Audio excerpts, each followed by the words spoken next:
don't know exactly when I got saved, but I know when I became a disciple. And that was in 1973, where I found a church and I found a pastor. And I began to partner with men and women to attempt to build a living church, to create something that had the capacity to change the world. We've pastored, I think it's 6 churches since then, written a dozen books, traveled to over 20 nations, and preached conferences all over the world. When I started, probably the greatest impact of my life were the books that I wrote. We Can Take the Land would lead to hundreds of churches being planted, and a couple of histories of movements would be used to change men's lives and make it feasible that anybody can do what we're talking about.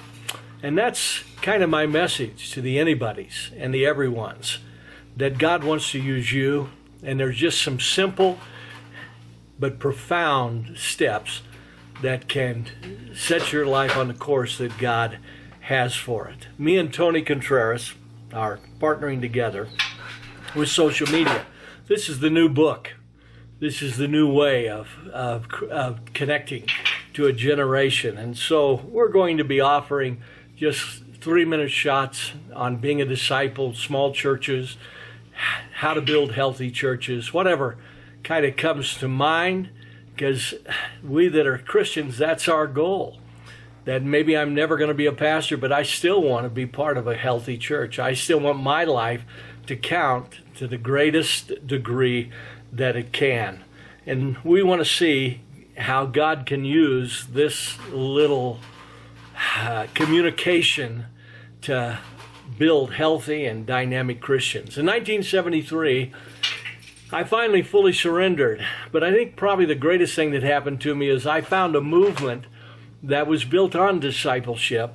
I found a pastor that wanted to push me to the greatest ability that I could go. It's both been horrible and wonderful all at the same time.